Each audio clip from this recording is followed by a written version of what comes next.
Amin, amin, amin. Salam revival, salam kebangkitan. Shalom Bapak Ibu semuanya yang ada di ruangan Zoom maupun di YouTube channel dari Gereja BMC New York. Hari ini Minggu 20 Agustus 2023 kita sedang bersama-sama dalam acara ibadah raya secara online. Nah, Bapak Ibu sekalian, ayat emas untuk Gereja BMC New York di bulan Agustus diambil dari kitab Matius pasal yang ke-18 ayat 19 sampai dengan ayat 20. Nah, mohon perhatian dari Bapak Ibu sekalian, kalau baca kitab Matius pasal 18 ayat 19 tidak boleh berhenti sampai ayat 19 saja, tapi harus disambung sampai dengan ayat 20. Sebab kalau kita membaca ayat 19 saja, nanti kita bisa mendapatkan pengertian yang berbeda. Mari kita akan baca bersama-sama dari tempat kita masing-masing dengan suara yang keras. 2, 3.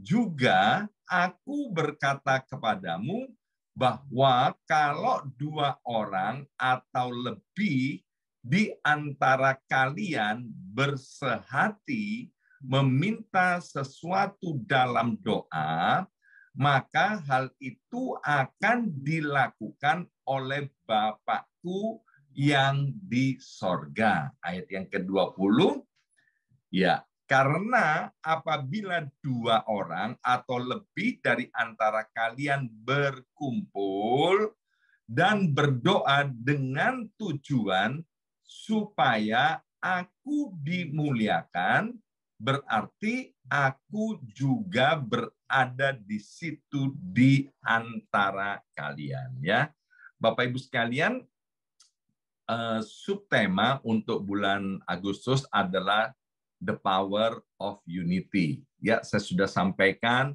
di minggu yang lalu tentang The Power of Unity.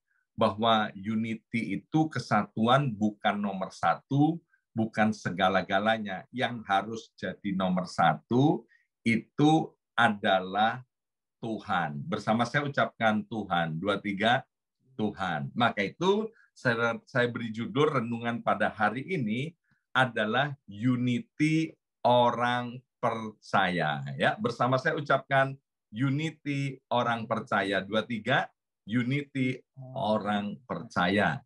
Karena ini unity orang percaya, maka pedomannya adalah firman Tuhan. Seperti tadi host kita Marcel sudah menyampaikan bahwa kita kalau mendengarkan firman Tuhan ya juga harus melakukan. Alkitab bilang begini, kalau kita mendengar dan kemudian tidak melakukan firman Tuhan, kita mendengar firman Tuhan dan tidak melakukan, itu artinya kita sedang menipu diri sendiri. Yang lebih gawat lagi, di dalam kitab Titus pasal 1 ayat yang ke-16, saya nggak tulis di PowerPoint, ya, dikatakan bahwa ada orang-orang mengaku mengenal Allah, tetapi dengan perbuatan mereka menyangkal Dia. Maaf Bapak Ibu sekalian, ini sama dengan ateis, ya. Ateis itu kan terang-terangan dia berkata, aku tidak percaya bahwa Allah itu ada. Tapi kalau orang Kristen kemudian dalam perbuatannya, kehidupannya sehari-hari mereka tidak sesuai dengan firman Tuhan, itu artinya, maaf, sama dengan ateis, menyangkal Dia. Bahkan di dalam kitab Titus itu dikatakan mereka itu keji dan durhaka. Ya, maka itu Bapak Ibu sekalian, firman itu harus menjadi pelita buat kaki kita, terang buat jalan hidup kita. Bukankah dunia ini digambarkan sebagai dunia yang penuh dengan kegelapan? Jadi kita butuh firman. Butuh firman kapan? Seminggu sekali, apa setahun sebulan sekali, atau setahun sebulan sekali, atau setahun sekali? Tidak. Kita butuh firman setiap saat. Ya, Karena firman itu jadi pelita buat kaki kita. Kenapa? Butuh setiap saat supaya kita tidak tersesat. Firman itu diberikan oleh Tuhan kepada kita agar supaya kita ini mengalami hidup yang berbahagia dan mengalami kemenangan. Di dunia ini ada dua hal yang tidak boleh dilawan. Bersama saya ucapkan dua hal, dua hal ya. Ada dua hal yang tidak boleh kita lawan. Yang pertama yaitu vending machine ya. Vending machine itu kita lihat di mall-mall, di mana itu kan ada vending machine, ya kan? Jadi kalau kita udah masukkan uang atau kita gesek kartu kredit kita dan kemudian air yang mau kita beli atau soda yang mau kita beli nggak keluar, please jangan jangan ditinju, jangan digoyang-goyang. Ya udah, itu anggap aja sial. Sebab menurut data ternyata banyak loh orang yang meninggal gara-gara vending machine-nya digoyang-goyang-goyang, akhirnya vending mesinnya rubuh dan menimpa orang itu. Itu yang pertama, yang tidak boleh kita lawan. Yang kedua, yang tidak boleh kita lawan itu adalah Tuhan. Bersama saya katakan Tuhan. 2, 3, Tuhan. Kok Tuhan dilawan? Ya kan? Orang dunia itu luar biasa. Orang dunia bilang begini, kita hidup harus seolah-olah ya kan sebentar lagi kita mau mati. Ya kan? Artinya apa? Kalau sebentar lagi kita mau mati, saya percaya kita akan hidup hati-hati, ya kan? Tapi kalau bekerja, bekerjalah dengan giat dan rajin seolah-olah kamu ini masih hidup 1000 tahun lagi. Kenapa? Supaya kita nggak jadi orang yang males, Bapak Ibu sekalian ya.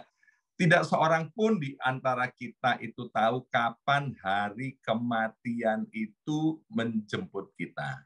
Ya, William cerita sama saya tentang kebakaran di Maui. Ya, tetangganya baru pulang dari Maui, merayakan ulang tahunnya ya di Maui dan sudah bersenang-senang tiba dengan selamat di New York. Tetapi ada orang-orang lain yang datang ke Maui di Hawaii, ya kita cukup berduka cita karena ada 100 orang yang meninggal dunia akibat kebakaran di Maui di Hawaii itu.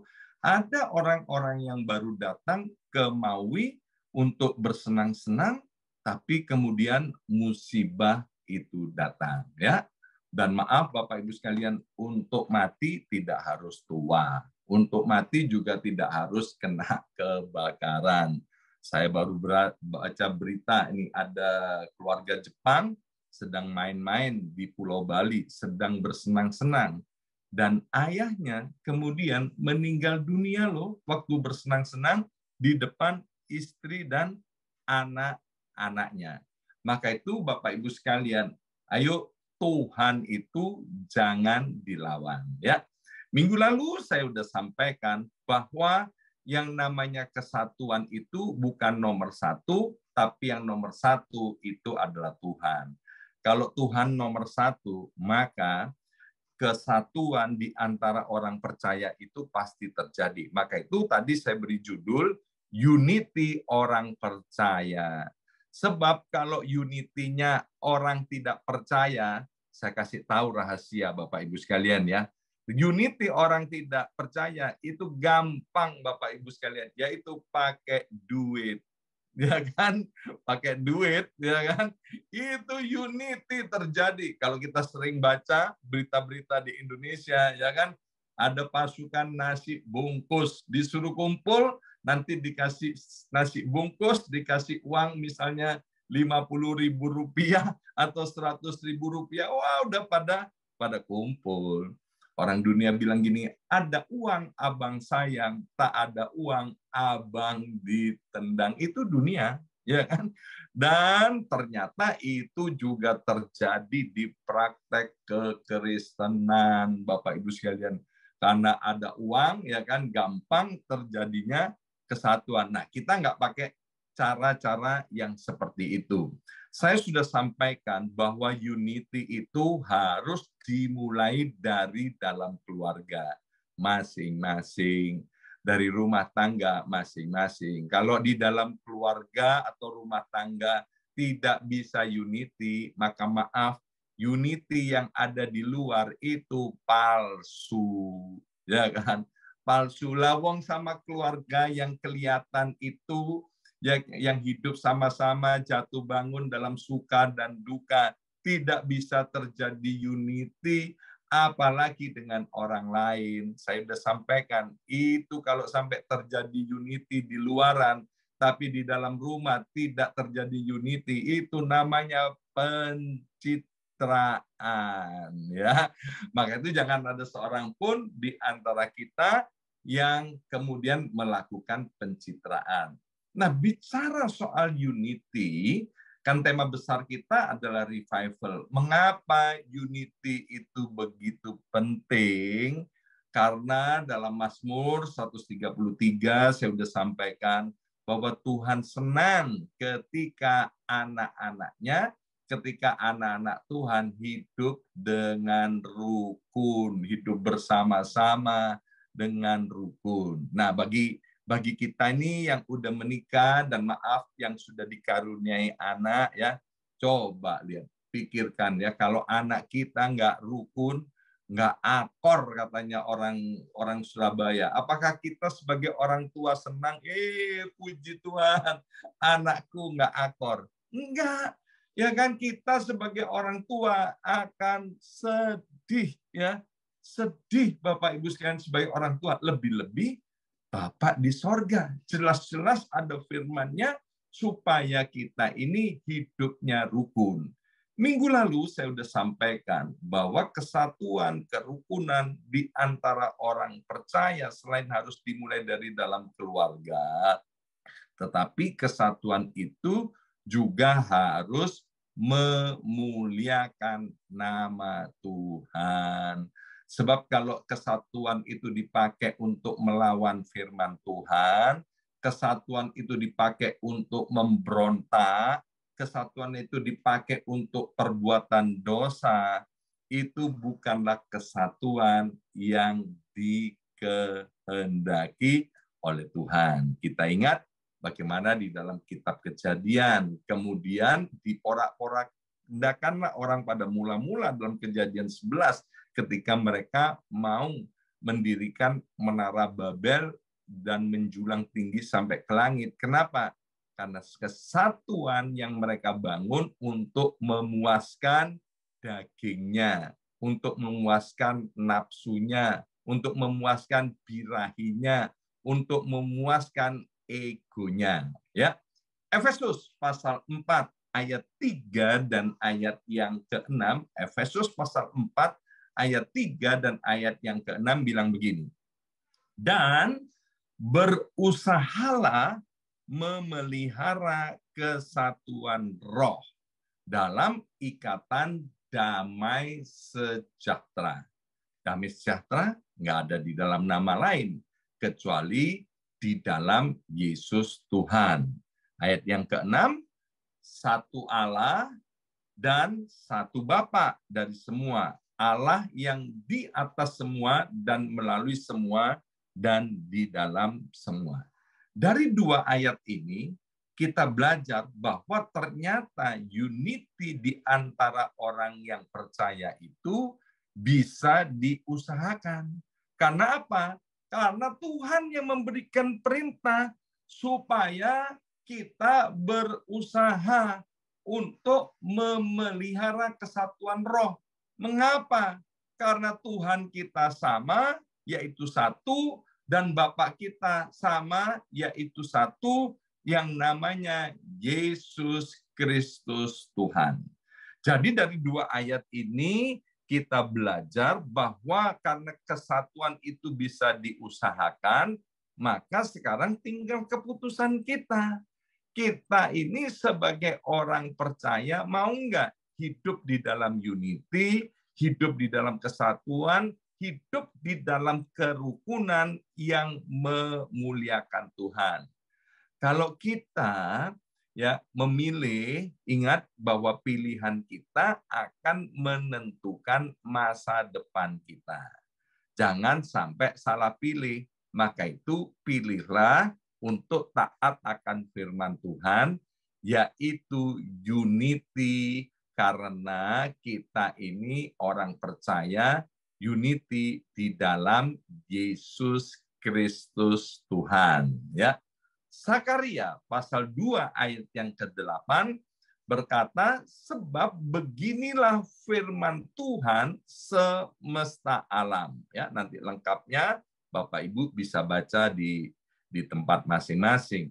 Sebab siapa yang menjamah kamu berarti menjamah biji matanya. Ya, perhatikan kata biji matanya. Kita semua, Bapak Ibu sekalian, sebutan untuk kita adalah anak Allah. Ya, sebutan untuk kita bahwa kita ini adalah mempelai Kristus. Sebutan untuk kita ini adalah hamba Allah. Tapi ada satu sebutan lagi yang kita tidak boleh lupa. Selain kita sebagai domba Allah, kita ini juga adalah biji mata Allah. Bersama saya ucapkan biji mata Allah. 2, 3. Biji mata Allah. Ya, kita tahu, maaf sekali lagi, yang tidak punya biji mata, ya, saya tidak bermaksud menyinggung atau melecehkan. Yang punya biji mata ini dipakai untuk melihat. Ya, bahasa lainnya melihat, memandang. Ya, nah, karena kita ini biji mata Allah, maka Tuhan itu mau memakai kita memandang segala sesuatu melalui diri kita. Ya, maka itu saya mau sampaikan kepada Bapak Ibu sekalian bahwa unity itu di dalam orang percaya bisa terjadi kalau kita memakai cara pandang Tuhan. Bersama saya ucapkan cara pandang Tuhan. Ya, unity memakai cara pandang Tuhan. Dalam bukunya Pastor Juan Mogi, ya, saya mendapatkan buku dari beliau. Kemudian ada banyak statement yang bagus yang saya garis bawahi, saya stabilo. Ya, salah satunya bilang begini, saat cara pandang kita berbeda, mari lihat firman Tuhan. Ya, kedua, beliau tulis begini, saat cara berpikir kita berbeda, mari lihat firman Tuhan. Saat cara bertindak kita berbeda, mari lihat firman Tuhan. Amin. Jadi artinya apa? Ya, saya udah pernah sampaikan gini. Kalau kita bilang putih, ya putih itu kan banyak standarnya. Yang mana yang disebut putih? Yang paling putih menurut Alkitab itu salju. Jadi itu ukuran yang paling putih, ya kan? Kalau kita udah lihat putih, yang paling putih apa? Yang paling putih adalah salju. Itu menurut Alkitab, ya kan? Nah, firman Tuhan itu yang paling benar. Bapak Ibu sekalian, kalau kita memandang, berpikir, dan bertindak sesuai dengan firman Tuhan, bukan sesuai dengan nafsu, birahi, kemudian emosi, pemberontakan, perlawanan, Bapak Ibu sekalian, unity nggak bisa terjadi. Apalagi kemudian pakai balas dendam, ya kan? Nah itu please jangan sampai terjadi di antara kita. Ayo semuanya back to Bible. Pakai cara pandang Alkitab, cara berpikir Alkitab, cara bertindak seperti Alkitab. Saya percaya, Bapak Ibu sekalian, unity di antara orang percaya, unity di dalam keluarga kita masing-masing, pasti tercapai di dalam nama Yesus. Dan waktu itu unity tercapai, maka kita akan merasakan yang namanya sorga di rumah kita masing-masing, kita akan merasakan yang namanya sorga di tempat kerja kita masing-masing. Kita akan merasakan sorga dimanapun kita berada. Ya, saya udah ketemu dengan banyak orang yang mana kalau unity itu nggak terjadi di rumah, kemana-mana rasanya, maaf, seperti neraka, Bapak Ibu sekalian ya. Nggak enak-enaknya hidup ini ketika unity itu tidak terjadi di dalam keluarga. Ya. Nah, sekarang saya mau bicara tentang cara pandang seorang istri terhadap suaminya. Ya. 1 Petrus pasal 3 ayat unity, cara pandang seorang istri terhadap suaminya. 1 Petrus 3 ayat 1 dan 2. Demikian juga kamu, hai istri-istri, tunduklah kepada suamimu, supaya jika ada di antara mereka yang tidak taat kepada firman Tuhan. Bersama saya ucapkan tidak taat kepada firman Tuhan. 2, 3. Tidak taat kepada firman Tuhan. Mereka juga tanpa perkataan dimenangkan oleh kelakuan istrinya. Jika mereka melihat bagaimana murni dan salehnya hidup istri mereka itu, ya. Ini Alkitab loh Bapak Ibu sekalian. Ini adalah firman Tuhan, ya. Waktu saya melakukan dosa, saya selingkuh, ini dosa yang amat sangat memalukan, dan sampai hari ini kalau saya ingat dosa itu, aduh seringkali saya itu menangis Bapak Ibu sekalian ya. Kenapa saya kok bisa melakukan dosa yang seperti itu ya? Saya percaya saya sudah diampuni oleh Tuhan ya.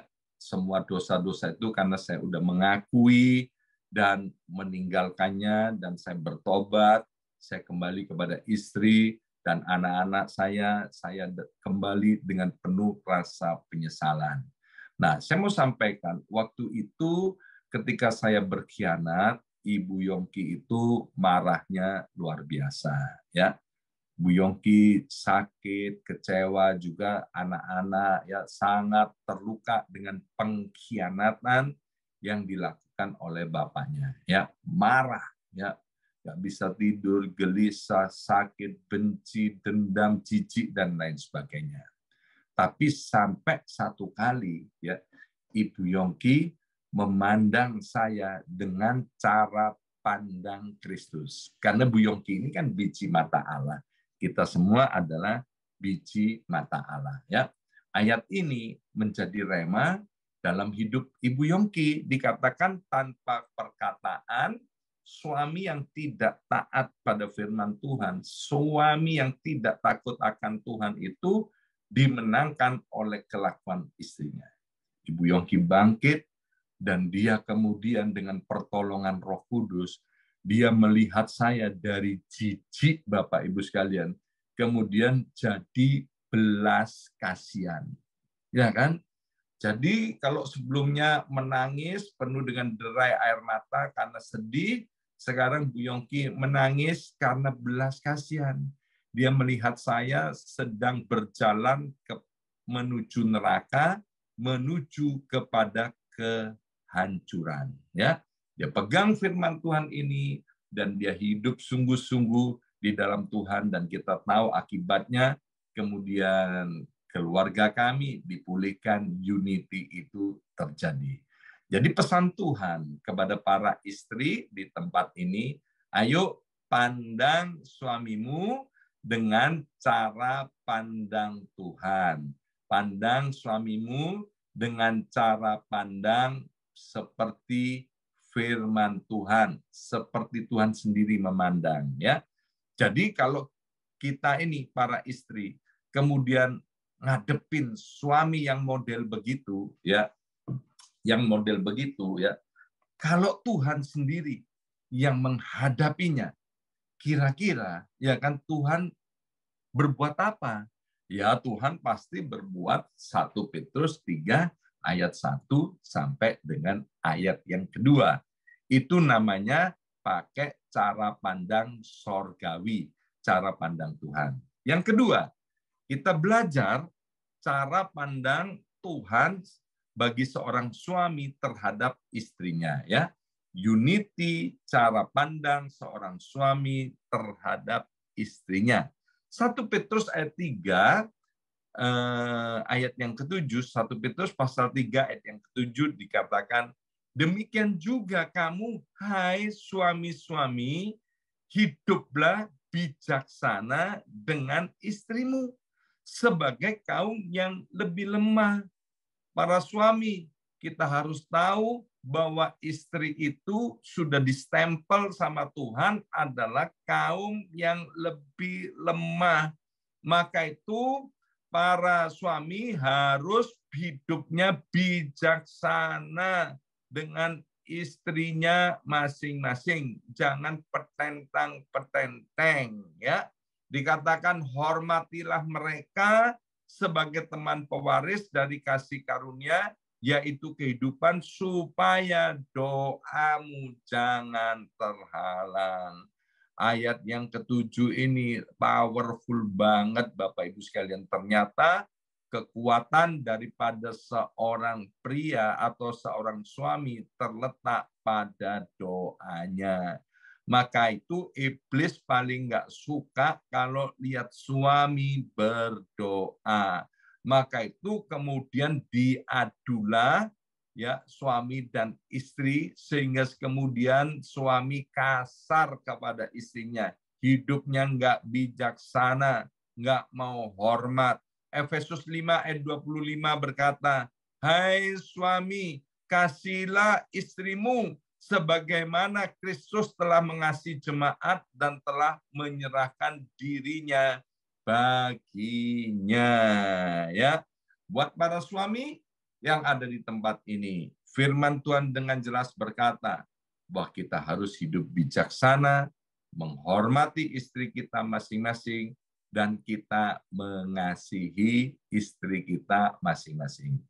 Apapun situasi, kondisi, keadaan istrimu, mungkin hari ini istrimu sedang sakit, atau mungkin istrimu sedang bad mood, atau istrimu sedang uring-uringan, atau maaf, mungkin istrimu sedang hidup di dalam dosa, melawan, tidak hormat, tidak tunduk kepada suaminya. Ayo, Bapak Ibu sekalian, para suami, tetaplah memakai kacamata Tuhan, cara pandang Tuhan. Tetap hidup bijaksana, hormat, dan mengasihi istri kita masing-masing. Ya, firman Tuhan itu adalah sulit untuk dilakukan, Bapak Ibu sekalian. Ya, saya mau katakan dengan jujur, firman Tuhan itu sulit untuk dilakukan, tapi bukan berarti tidak bisa dilakukan. Dengan pertolongan Roh Kudus, sekali lagi dengan pertolongan Roh Kudus, kita bisa melakukan firman Tuhan. Bukan dengan kekuatan kita, ya, tapi dengan pertolongan daripada Roh Kudus. Tanyain ke Ibu Yongki, betapa sakitnya ketika mulai mau mempraktekkan firman Tuhan. Maka itu kemudian ada orang-orang yang bilang gini, iya Bu Yongki bisa, aku nggak bisa seperti Bu Yongki. No, kita nggak pernah ajarkan orang meniru Bu Yongki, tapi kita ajarkan orang untuk jangan melawan Tuhan. Kita ajarkan orang untuk taat kepada firman Tuhan. Dan kemudian cara pandang orang tua terhadap anak-anaknya supaya terjadi yang namanya unity. Kolose pasal 3 ayat 21. Hai bapak-bapak, janganlah sakiti hati anakmu supaya jangan tawar hatinya. Efesus 6 ayat yang keempat. Dan kamu bapak-bapak janganlah bangkitkan amarah di dalam hati anak-anakmu, tetapi didiklah mereka di dalam ajaran dan nasihat Tuhan. Ya, Bapak Ibu sekalian, kita yang mencintai dan mengasihi anak-anak yang dilahirkan di dalam keluarga kita. Tuhan bilang, jangan sakiti hati mereka. Tapi artinya, kalau jangan sakiti hatinya, bukan artinya semua terus dituruti, ya kan? Itu nanti akan membawa bahaya, membawa musibah, membawa kecelakaan, bahkan akan membawa kepada kebinasaan.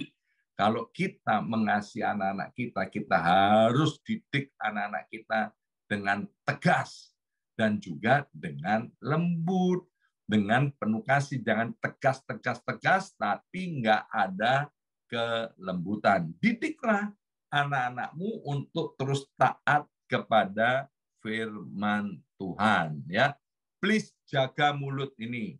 Jangan sampai anak-anak kita dikutuki, ya. Tapi anak-anak kita harus diberkati. Mungkin kita sedang marah, kita sedang emosi, ya. Please Bapak Ibu sekalian, kendalikan emosi kita, tetap kasih anak-anakmu. Mungkin hari ini anak-anakmu sedang memberontak, ya kan? Mungkin anak-anakmu sedang tidak obey, ya. Di gereja kita, mulai minggu kemarin, ada satu keluarga baru datang dari Indonesia, suami istri dengan 4 orang anaknya yang masih kecil-kecil, ya. Kemudian satu kesempatan kami ngobrol, ya, dengan suami istri ini dan 4 orang anak itu, ya. Kemudian si ibu ini hari itu dia kerja, Bapak Ibu sekalian.